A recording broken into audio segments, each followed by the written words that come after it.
Friends welcome to my channel. అందరూ ఉన్నారండి. ప్రతి ఒక్కరికి ఎంతగానో ఉపయోగపడ మన ఇంట్లోనే కిచెన్లోనే చేసుకునే పనులను సింపుల్గా చేసుకొని మనకు పనికిరావని పడేసే వస్తువులని అలా యూజ్ చేసుకోవడానికి చాలా చాలా మంచి కొత్త యూజ్ఫుల్ టిప్స్ని అయితే ఈ వీడియో షేర్ చేయబోతున్నానండి. ఇంతకుముందు ఈ టిప్స్ మీరు ఎక్కడ చూసి ఉండరు, ఎవరు కూడా చెప్పి ఉండరు. ఈ టిప్స్తో ఖచ్చితంగా మీ టైంతో పాటు మనీని సేవ్ చేసుకుంటారు. వీడియోని మిస్ చేయకుండా ఎండింగ్ వరకు చూడడానికి అయితే ట్రై చేయండి.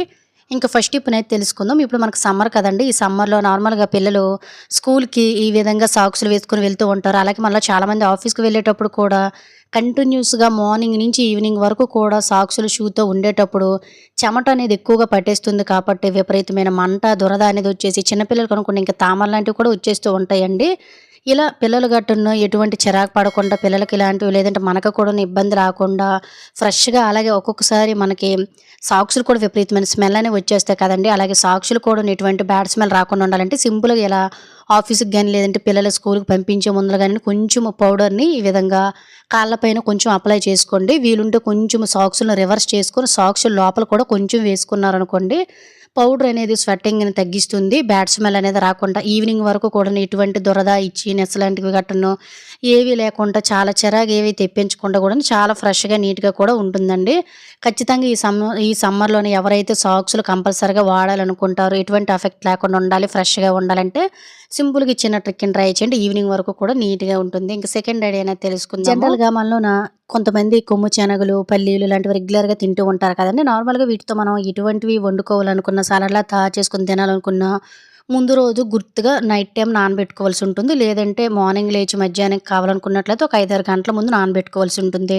అలానే మర్చిపోయామనుకోండి సో సడెన్‌గా మనకు సలాడ్ కావాలి ఇంకెందులోకైనా యాడ్ చేసుకోవాలనుకునేటప్పుడు వీటిని మనం వెంటనే వండుకొని తినలేం కదండీ! సో ఇటువంటి టెన్షన్ అనేది ఇంక ఇప్పటి నుంచి అస్సలు పెట్టుకోకండి. ఎప్పుడైనా కూడాను కొమ్ము శనగలనేవి మనం నైట్ అంతా నానబెడితే ఎలా అయితే నానుతాయో అదే విధంగా మనం జస్ట్ ఒక అరగంటలో వీటిని నానబెట్టేయొచ్చు. దీనికోసం వీడియోలో చూపిస్తున్న విధంగా ఒక హాట్ బాక్స్ అనేది తీసుకొని ఇందులో మనం నానబెట్టవలసిన ఇటువంటి కొమ్ము శనగలు ఇవన్నీ కూడా వేసేసుకొని వేడి నీళ్ళను బాగా మరిగించి ఇందులో ఒక 2, 3 గ్లాసులు పోసుకొని మూత పెట్టి ఒక 20 నిమిషాలు పక్కన పెట్టేశారంటే ఆల్మోస్ట్ మీరు 5, 6 గంటలు లేదంటే రాత్రంతా నానబెడితే పిక్కలు ఎలా అయితే ఉంటాయో కొమ్ము శనగలు గానీ, పల్లీలు గానీ ఇవన్నీ కూడాను నార్మల్‌గా జస్ట్ మీకు 20-30 నిమిషాల్లోనే నానిపోతాయండి. ఆ తరువాత చక్కగా ఒక 5, 6 విజిల్లు పెట్టి కొంచెం ఎక్కువ కుక్ చేసుకున్నామనుకోండి హ్యాపీగా మనం ఇంత టైం వేస్ట్ చేసుకోకుండా జస్ట్ ఒక అరగంటలోనే ఈ పని అయిపోయి పిక్కలు కూడా నానిపోతాయి. ఖచ్చితంగా ట్రై చేయండి. ఇంకా నెక్స్ట్ ఐడియా అనేది తెలుసుకుందాం. జనరల్‌గా మన ఆడవారము ప్రతిరోజు కూడా కుంకుమ అనేది పెట్టుకుంటూ ఉంటాం కదా! ఈ కుంకుమ అనేది పెట్టుకునేటప్పుడు చాలామందికి కూడాను కుంకుమలో కెమికల్స్ అవి కలుపుతుంటారు కదా! బయట కొన్ని వాటిలో. దానివల్ల ఏంటంటే కుంకుమ పెట్టుకునే ప్లేస్‌లో మచ్చలాగా ఏర్పడిపోయి అది అస్సలు తాగదండి. నేనైతే చాలా మందికి చూశాను. అలాగే కుంకుమ అనేది మనము పెట్టుకొని బయటకు వెళ్ళేటప్పుడు గాలికి ఎగిరిపోయి మన కంట్లోని పడిపోయి కుంకుమ కూడా చెల్లాచెదురుగా అయిపోతుంది కదండీ! సో ఇటువంటి సమస్యలన్నీ రాకుండా ఉండాలంటే సింపుల్‌గా జస్ట్ ఏమీ లేదు. మీరు కుంకుమ పెట్టుకునే ప్లేసులు అంటే నుదుటి మీద ఈ విధంగా మీకు నచ్చిన సైజులో ఈ విధంగా మాయిశ్చరైజేషన్ క్రీమ్‌ని గానీ, ఫెయిర్ అండ్ లవ్లీ గానీ ఇలా పెట్టేసుకొని దీని మీద కుంకాన్ని పెట్టడం వల్ల మనకి మాయిశ్చరైజేషన్ క్రీమ్ వల్ల ఎటువంటి స్కిన్ ఎఫెక్ట్ అవ్వకుండా అలాగే మనకి చెక్కు చెదిరిపోకుండా ఈవినింగ్ వరకు మళ్ళీ మనం క్లీన్ చేసినంత వరకు కూడా కుంకుమ అనేది మనం పెట్టుకున్నంత వరకు కూడా చాలా నిండుగా ఉంటుందండి. మనం ట్రావెల్ చేసినా కూడాను ఎగిరి కంట్లో పడిపోతుందని టెన్షన్ లేదు. హ్యాపీగా పెట్టుకోవచ్చనమాట. దీనివల్ల మనకి చాలా రకాల యూజెస్ అయితే ఉంటాయండి. ముఖ్యంగా బయట కొనేవి ఎక్కువగా వాడేటప్పుడు మాత్రం చిన్న మాయిశ్చరైజేషన్ క్రీమ్‌ని గనుక అప్లై చేశారంటే స్కిన్‌కి కూడాను ఎటువంటి ఎఫెక్ట్ అవ్వకుండా ఉంటుంది. గాలికి కూడా ఎగిరిపోకుండా నిండుగా ఉంటుంది. ఖచ్చితంగా ట్రై చేయండి ఈ చిట్కా. ప్రతి ఒక్క ఆడవారికి యూజ్ అవుతుంది. ఇంకా మూడవ చిట్కా అనేది తెలుసుకుందాం. మళ్ళీ చాలా మందికి కూడున్న హెయిర్ ప్రాబ్లమ్స్ అనేవి ఉంటాయి కదండీ! చుండ్రు చాలా మందికి పట్టేస్తూ ఉంటుంది. చిన్న పిల్లలకైతే ఇంకా ఎక్కువ పట్టేస్తూ ఉంటుంది. అలాగే తల అనేది విపరీతంగా రాలిపోతూ ఉంటుంది. జుట్టు చిట్లిపోయినట్టు ఉంటుంది కదండీ! సో వీటన్నిటిని తగ్గించడానికి జస్ట్ మనకు ఒకే ఒక ఉల్లిపాయ చాలా చాలా సహాయపడుతుందండి. జుట్టు రాలడం తగ్గించడానికి, చుండ్రుని తగ్గించడానికి ఎలా మనము ఒక రెమెడీని తయారు చేసుకోవాలో చూద్దామండి. దీనికోసం ఒక ఉల్లిపాయ తొక్క తీసుకొని వీడియోలో చూపిస్తున్న విధంగా ఇలా ఓ ఆనియన్‌ని జస్ట్ తురిమేయండి. ఎందువల్లంటే మనకి ఆనియన్‌లోని ఎక్కువగా యాంటీ బ్యాక్టీరియాస్ అనేవి ఉండడం వల్ల, సల్ఫర్ ఎక్కువ ఉండడం వల్ల చుండ్రుని తగ్గిస్తుందండి. అలాగే హెయిర్ ఫాల్‌ని తగ్గించి జుట్టు కూడా ఒత్తుగా, నల్లగా, దృఢంగా పెరగడానికి సహాయపడుతుందనమాట. జస్ట్ మీరు వారానికి ఒక్కసారి గనక ఈ విధంగా చేసుకున్నారనుకోండి చాలా మంచి రిజల్ట్ కనిపిస్తుంది. దీన్ని ఈ విధంగా కొంచెం నేను తురిమేసానండి. అంటే ఇప్పుడు మనము దీన్ని రసాన్ని సెపరేట్ చేసుకోవాలి. ముందుగా ఒక బౌల్ అనేది తీసుకొని ఇందులో జస్ట్ ఒక 2 స్పూన్లు ఆయిల్ తీసుకోండి. ఎక్కువ కూడా అవసరం లేదు. నేను కోకోనట్ ఆయిల్ అయితే తీసుకున్నాను. ఇందులో ముందు తురిమేసిన ఆనియన్ ఉంది కదండీ! దాని రసాన్ని సెపరేట్ చేసుకోవాలనమాట. ఆనియన్ రసం అనేది చాలా చాలా మంచిదండి. ఈ విధంగా వీడియోలో చూపిస్తున్న విధంగా జస్ట్ మనం కొబ్బరి నూనెలోన ఈ విధంగా దీన్ని కొంచెం పిండేసుకొని వేడి చేసుకుంటే సరిపోతుంది. అలాగే ఫ్రెండ్స్ ఇంకో చిన్న రిక్వెస్ట్, ఇంకా మీరు ఎవరైనా మన ఛానల్‌ని సబ్స్క్రైబ్ చేసుకోలేకపోతే ప్లీజ్ సబ్స్క్రైబ్ చేసుకొని పక్కనున్న బెల్ ఐకాన్ ఆల్‌లో యాక్టివేట్ చేసుకోండి. అలాగే వీడియో గనుక నచ్చినట్లయితే ప్లీజ్ ఒక లైక్ చేసి ఇటువంటి యూజ్‌ఫుల్ టిప్స్‌ని మీ ఫ్రెండ్స్ అండ్ ఫ్యామిలీకి షేర్ చేయడం అయితే మర్చిపోకండి. ఈ విధంగా జస్ట్ స్టవ్ పైన పెట్టేసుకొని వేడి చేసేసి స్టవ్ ఆఫ్ చేసుకొని దీన్ని మీరు ఎప్పుడు వాడాలంటే తలకి మీరు వారానికి 2 సార్లు స్నానం చేస్తారు కదా! ఒక గంట ముందు తలకు పట్టించేసి ఆ తర్వాత తల స్నానం చేసేయండి. చుండ్రు తగ్గుతుంది, జుట్టు రాలడం తగ్గుతుంది, జుట్టు చాలా చక్కగా పెరుగుతుందండి. ఖచ్చితంగా ఇది రాసిన తర్వాత తల స్నానం చేసేయాలి. ఇంకా నెక్స్ట్ ఐడియా అనేది తెలుసుకుందాము. జనరల్‌గా మనలో చాలా మంది కూడాను ఈ వేసవి కాలంలో మనకి ఎక్కువగా ఫేస్ అనేది పాడైపోతుంది, ట్యాన్ చేరిపోతుందని రకరకాల క్రీములని బ్యూటీ పార్లర్‌కి వెళ్ళి ఫేషియల్ లాంటివి కూడా చేయించుకుంటూ ఉంటారు. ఇవేవీ లేకుండా మన ఫేస్ అనేది ఒక్కసారికి మంచి గ్లో రావాలంటే సింపుల్‌గా ఇలా ట్రై చేయండి. జస్ట్ ఒక అర టీ స్పూను శనగపిండిలో మీకు నచ్చిన కాఫీ పౌడర్, ఒక అర టీ స్పూన్ వరకు కూడా పెరుగు, అలాగే చిటికెడు పసుపు కూడా వేసుకొని కొంచెం టమాటా ప్యూరీని కూడా వేసుకొని మిక్స్‌లా చేసేసుకొని దీన్ని మీరు వీక్లీ కూడా 3 టైమ్స్ అండి 4 టైమ్స్ అంటే చూడండి 4 రోజులకు ఒక్కసారి కూడా ఫేస్‌కి చక్కగా అప్లై చేశారనుకోండి, మీరు బ్యూటీ పార్లర్ చుట్టూ కూడా తిరగడం మానేస్తారండి. జస్ట్ దీన్ని ఫేస్‌కి, నెక్‌కి, చేతులకి మీ ఇష్టమండి అప్లై చేసేసుకొని ఒక 1 అవర్ తర్వాత గనక వాష్ చేశారనుకోండి ఎంత మంచి రిజల్ట్ వస్తుందనేది మీరే చూడలేరండి. ఎందువల్లంటే ఇందులో న్యాచురల్ ఇంగ్రీడియెంట్స్ ఏసాం కాబట్టి హ్యాపీగా మగవాళ్ళు, ఆడవారు కూడా వాడుకోవచ్చు. చాలా మంచి రిజల్ట్ కనిపిస్తుంది. ఇంకా నెక్స్ట్ ఐడియా అనేది తెలుసుకుందాం. జనరల్‌గా మనం ఇంట్లోన చపాతీ పామేసి పక్కన పెట్టేసేటప్పుడు తర్వాత ఒక్కొక్కసారి మనకి చపాతీ పిండి అనేది ఈ విధంగా స్టిక్‌కి అంటుకుపోతూ ఉంటుంది కదండీ చపాతీ కర్రకి. ఇది నెక్స్ట్ డే మళ్ళీ మనం కడగాలంటే అంత సింపుల్‌గా వదలలేదు. అలాగే మనం చపాతీలు పామేటప్పుడు కూడా గరుకుగా శుభ్రంగా కూడా రాదు. కన్నాలు గట్టి పడిపోతుంటాయి చపాతీలు.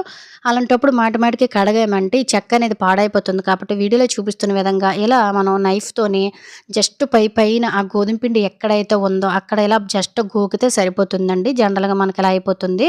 అలాగే మనకి ఈ స్టిక్స్ కూడాను ఎన్ని సంవత్సరాలైనా పాడైపోకుండా ముఖ్యంగా మనం చపాతీ అనేది చేసేటప్పుడు చపాతీ పిండి అనేది స్టిక్‌కి అంటుకుపోకుండా అలాగే మనకి ఈ వుడ్ కూడా పాడైపోకుండా ఉండాలంటే జస్ట్ అప్పుడప్పుడు కూడా కొంచెం 4 రోజులకు ఒకసారి చిన్న ఆయిల్ డ్రాప్ అనేది దీనికి అప్లై చేసామనుకోండి కర్ర నీట్‌గా ఉంటుందండి. మురికి పట్టకుండా ఉంటుంది, పాడైపోకుండా ఉంటుంది. ముఖ్యంగా చపాతీ పిండి అనేది అంటుకుపోకుండా చాలా నీట్‌గా ఉంటుందన్నమాట. ఖచ్చితంగా ట్రై చేయండి. ఇంకా నెక్స్ట్ అనేది తెలుసుకుందాం. మనలో చాలా మందికి కూడాను గుట్కాలు అనేవి అలవాటు ఉంటుంది కదండీ! ఈ గుట్కాలు అనేవి అస్సలు మంచిది కాదు. అందరికి క్యాన్సర్ అనేది వచ్చేస్తుంది. గుట్కాలు ఎవరైతే మానేయాలని అనుకుంటారో వాళ్ళకి రోజు కూడా ఈ విధంగా చేసి ఇవ్వండి. గుట్కాలు తినాలనే ఫీలింగ్స్, క్రేవింగ్స్ అనేవి పోతాయి. వీడియోలో చూపిస్తున్న విధంగా ఇలా ఒక పావు టీ స్పూను వాములోన కొంచెం అంటే కొంచెం సాల్ట్ వేసుకొని దీన్ని అరిచేతిలోకి తీసుకొని వీడియోలో చూపిస్తున్న విధంగా ఇలా కొంచెం నలిపేసుకొని దీన్ని పరగడుపున గానీ లేదంటే నార్మల్‌గా మీరు టిఫిన్ చేసిన తర్వాత గానీ రోజుకొక్కసారి గానీ దీన్ని నవిలి మింగి తినేసారనుకోండి, మీకు క్రమంగా ఈ గుట్కాలు ఇవన్నీ కూడా తినాలనే ఆలోచన రాదు. ముఖ్యంగా గ్రేవింగ్స్ అనేవి పోతాయన్నమాట. గుట్కాలు మానిపించాలనుకునేటప్పుడు జస్ట్ ఈ చిన్న హోమ్ రెమెడీని ట్రై చేయండి. చాలా మంచి రిజల్ట్ కనిపిస్తుంది. ఇంకా నెక్స్ట్ అనేది తెలుసుకుందాం. జనరల్‌గా మనలో చాలామంది ఇళ్లల్లోకి జనరల్‌గా ఫోర్స్ చేస్తూనే ఉంటామండి. ఎక్కువగా బొద్దింకలు ఉంటూనే ఉంటాయి కదా! ఎంత నీట్‌గా పెట్టుకున్నా. ఈ బొద్దింకల్ని అలాగే కిచెన్‌లో తిరిగిన చిన్న పురుగులను కూడా ఈజీగా తగ్గించుకోవాలనుకున్నట్లయితే సింపుల్‌గా ఇలా ట్రై చేయండి. నార్మల్‌గా మనకి చెప్పాలంటే కీరా వాసనకి మనకి బల్లులు గానీ, బొద్దింకలు గానీ కిచెన్‌లోనే ఉండవండి. వీటిని వీడియోలో చూపిస్తున్న విధంగా ఒక 4, 5 పీసుల్ని ఈ విధంగా కొంచెం దళసరిగానే కట్ చేసేసుకోండి.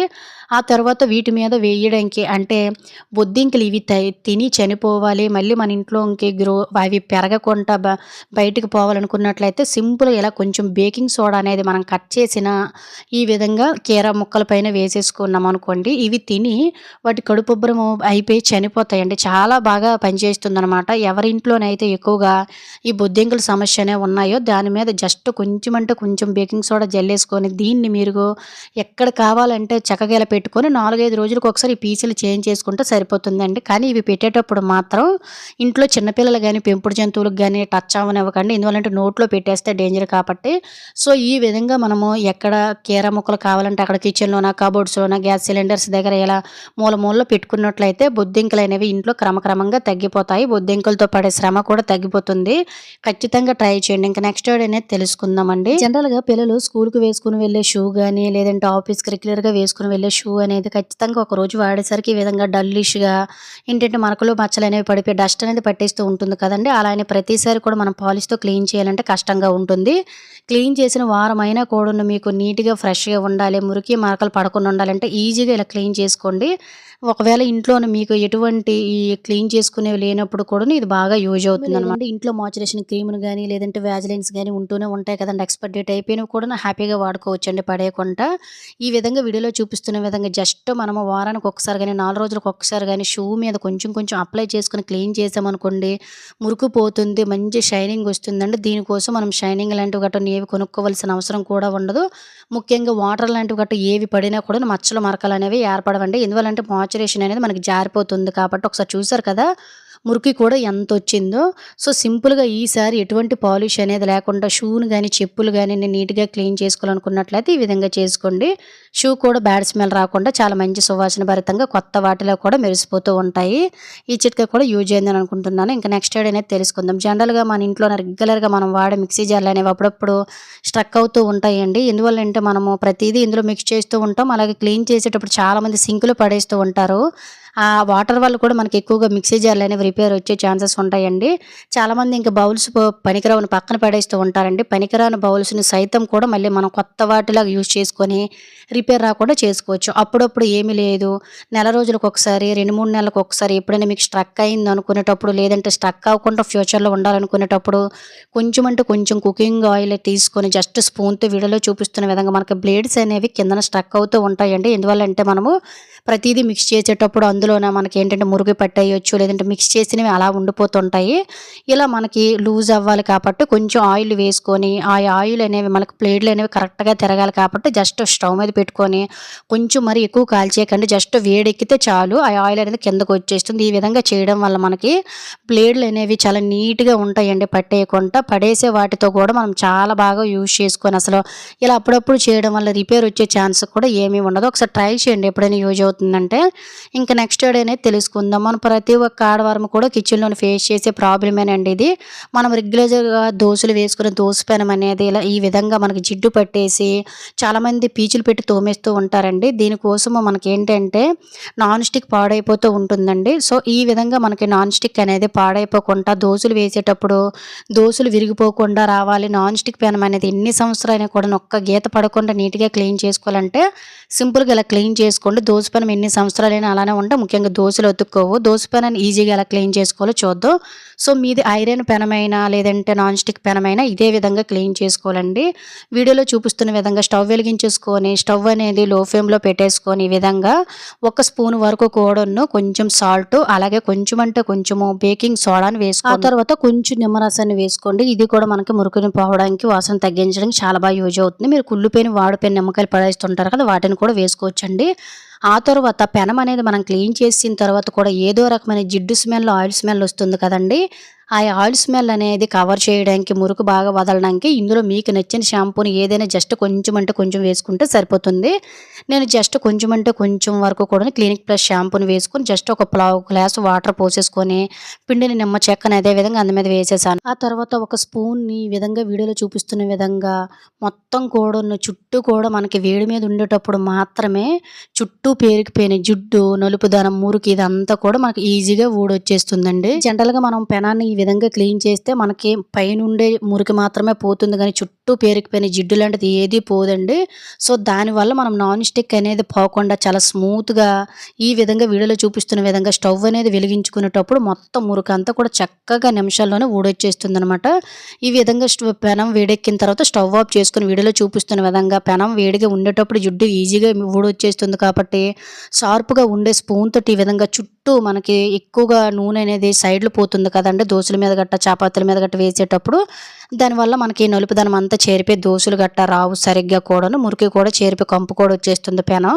ఈ విధంగా నాన్ స్టిక్‌కి అసలు ఎటువంటి గీత అనేది పడకుండా పెనానికి వీడియోలో చూపిస్తున్న విధంగా చుట్టూ పట్టేసిన మురికిని ఇలా ఈజీగా మనం 3 నెలలకొకసారి, 2 నెలలకొకసారి క్లీన్ చేసేసామనుకోండి, అసలు ఇంత మురికి కూడా పట్టదు. ముఖ్యంగా దోసలు కూడా అతుక్కోకుండా ఉంటాయి. చూసారు కదండీ ఎంత మనకి మురికనేది వచ్చిందో. దీన్ని మళ్ళీ మనము తిన్నామంటే మన కడుపులోకి వెళ్ళిపోతుందండి. చూసారు కదా పెనం కూడా ఎంత నీట్‌గా ఉందో. ముందు పెనాన్ని శుభ్రంగా క్లీన్ చేసుకొని నార్మల్ ఐరన్ స్క్రబ్‌తో కాకుండా నార్మల్ పీచు తోటి జస్ట్ 2, 3 సార్లు ఆ స్మెల్ పోయినంత వరకు క్లీన్ చేసేసామనుకోండి, దోస పెనం అనేది ఒక్క గీత పడకుండా నాన్ స్టిక్ పెనమైన, ఐరన్ పెనమైన చాలా శుభ్రంగా ఉంటుంది. ముఖ్యంగా దోసలు వేసేటప్పుడు కూడాను దోస పెనానికి దోసలు అతుక్కోకుండా చాలా చక్కగా వస్తాయండి. ఒకసారి దోస పెనం అయితే చూడండి ఎంత నీట్‌గా ఉందో. సో, మా ఇంట్లో ఇప్పుడు ప్రెజెంట్ అయితే దోస పిండి అయితే లేదండి. లేదంటే మీకు దోసలు వేసి కూడా చూపిచ్చేదును.